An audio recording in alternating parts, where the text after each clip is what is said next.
Հայաստանի Հանրապետության մեծարգո վարչապետ, մեծարգո փոխոսնակ, հարգելի գործընկերներ եւ մեզ հետևող սիրելի քաղաքացիներ, երկու օր քննարկում ենք ծրագրի կատարողականը, հնչել են իրապես տպավորիչ թվեր, ինչպիսին 18 թվականի նկատմամբ 3.3 միլիարդ դոլարի աճ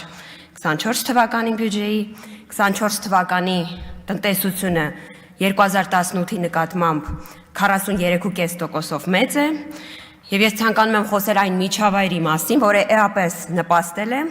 որպիսի տնտեսությունը գործի, մեծանա, հարկեր հավաքագրվեն եւ թիրախային հասնեն Հայաստանի Հանրապետության բոլոր քաղաքացիներին եւ Լեռնային Ղարաբաղից բռնի տեղահանված մեր հայրենակիցներից յուրաքանչյուրին։ Ընդդիմության կողմից վախի, շատ ավելի հաճախ ուռճացված մտավախությունների, ել ավելի հաճախ իրար հակասող 140 աստիճան բացառող անհիմն մեղադրանքների եւ հակապաստարկների ցավը ու էմոցիան կապիտալիզացնել փորձելու ջանքերը թույլ չեն տալիս սթափ գնահատել եւ ըստ արժանվույն գիտակցել, թե ինչ է տեղի ունեցել Հայաստան-Ադրբեջան երկկողմ հարաբերություններում, ինչպես նաեւ Հայաստան-Թուրքիա հարաբերությունների կարգավորման գործընթացում։ Իսկ սիրելի ընկերներ, այնինչ տեղի է ունեցել Հայաստան-Ադրբեջան հարաբերություններում,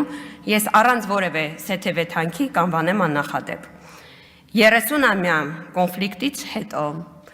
Հայաստանը եւ Ադրբեջանը երկուսով միասին կարողացել են բանակցել երկու հիմնարար փաստաթղթեր։ Առաջինը Հայաստանի եւ Ադրբեջանի կողմից բանակցվել եւ համաձայնեցվել է, այսուհետ Հայաստանի Հանրապետության ազգային ժողովի եւ Ադրբեջանի նախագահի կողմից ստորագրվել, այնուհետև երկուստեգզեկուցվել է սահմանազատման եւ սահմանագծման կանոնակարգը։ Եվ ես շատ լավ հիշում եմ այն քննարկումները, որոնք փորձում էին ստվերել այն ձեռքբերումները, որոնք երկու պետություններ ունեն։ Իսկ փաստարկները հիմնականում հնչում էին հետեւյալ ձևով.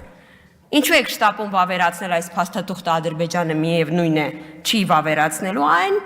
եւ նույն ելույթում կար նաեւ հետեւյալ միտքը. Ինչու եք փորձում վավերացնել այն, ինչ մահաբեր է։ Եվ իսկապես ամբողջ քննարկման ընթացքում ընդդիմությունը այնպես էլ չկողմնորոշվեց։ Արդյոք այս փաստաթուղթը ի վերջո կործանարար է, թե մտավախություն կա, որ Ադրբեջանն այս կործանարար փաստաթուղթը չի վավերացնելու։ Եվ ես ցավոք սրտի ունեմ զգացում ինչ այս պահը, որ քաղաքացիներն ու ժողովուրդը ստարժանվում չեն կարողացել նկատել, թե ինչ է տեղի ունեցել այս փաստաթղթի վավերացմամբ։ Ես պնդում եմ, որ այս փաստաթղթով, մասնավորապես Ալմաթի հռչակագիրը որպես գործընթացի հիմք ընդունելով, Հայաստանը ճանաչել է Ադրբեջանի տարածքային ամբողջականությունը եւ այո, Ադրբեջանը ճանաչել է Հայաստանի տարածքային ամբողջականությունը։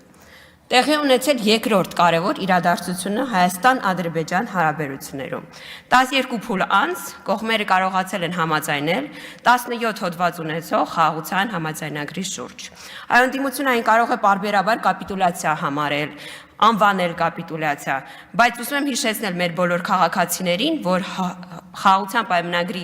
բոլոր հոդվածները վերաբերում են երկու պետություններին հավասարապես, եւ եթե այն կողմերից մեկի համար կապիտուլյացիա, ապա նույնքան կապիտուլյացիա երկրորդ կողմի համար։ Ես ամենևին չեմ կարծում, որ այս փաստաթուղթը կապիտուլյացիա է, եւ ես որևէ պատճառ չեմ տեսնում օր առաջ այն չստորագրելու համար։ 50-ից ավել պետություններ շնորհավորել են երկու երկրներին բանակցային գործընթացը ավարտելու կապակցությամբ։ Իսկ որոշ պետություններ շարունակում են աղմկել։ Այդ աղմուկը դրսից ներս փորձում են բերել որոշ խորհրդարանական ուժեր, այսինքն որոշ չէ, շատ կոնկրետ խորհրդարանական ուժեր։ Եվ սա չի հաջողելու։ Այս աղմուկի մեջ մենք նկատելու ենք, որ Հայաստանը եւ Ադրբեջանը ունեն էական առաջընթաց բանակցային գործընթացում։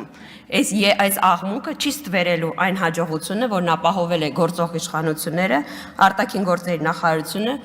եւ բոլոր այն գերատեսչությունները, որոնք այս կամ այն փուլում ներգրաված են եղել գործընթացում։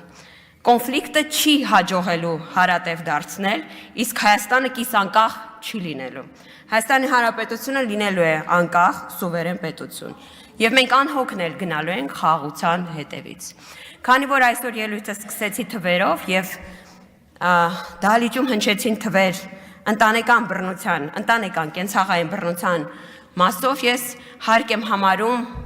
արձագանքել ընդդիմությանը եւ ասել դուք այդ ընտանեկան կենցաղային բռնության կանխարգելման հետ ինչ գործ ունեք, ինչ կապ ունեք։ Այս նիստերի դալիճում դուք այդ նախագծին դեմ եք քվեարկել։ Դեմ եք քվեարկել օրինակ նրան, որպեսզի միայն եկեղեցով ամուսնացած մեր զույգերը Աստվածչանի բռնության պարագայում կարողանան դիմել պետությանը։ Դուք այս օրենքի թվերի մեծացման հետ ինչ կապ ունեք, ինչ գործ ունեք։ Դուք չեք առաջնորդվել հատկապես կին պատգամավորները իրենց մտքով, խղճով, բռնության կանխարգելման ուղղված ջանքերով, ելույթներով դեմ եք քվեարկել։ Իսկ բռնության դեպքերը ամենևին չեն աճել։ Մենք պարզապես ապահովել ենք մեր բոլոր այն քաղաքացիների իրավունքները, որոնք բռնության պարագայում կարող են դիմել Հայաստանի Հանրապետությանը եւ գիտակցում են, որ Հայաստանի Հանրապետությունը ցանկացած բռնության պարագայում, ինչպես նաեւ հետամտման պարագայում իրենց կողքին են։ Մենք անհոգնել շարունակել ենք նաեւ այս պայքարը բռնության կանխարգելման օրակարգով եւ փառք Աստծո, որ ձեր աջակցության կարիքը ընդհանրապես չունենք։ Շնորհակալություն։ Չմոռանաք հավանել տեսանյութը եւ բաժանորդագրվել Civic AM-ի YouTube-յան էջին։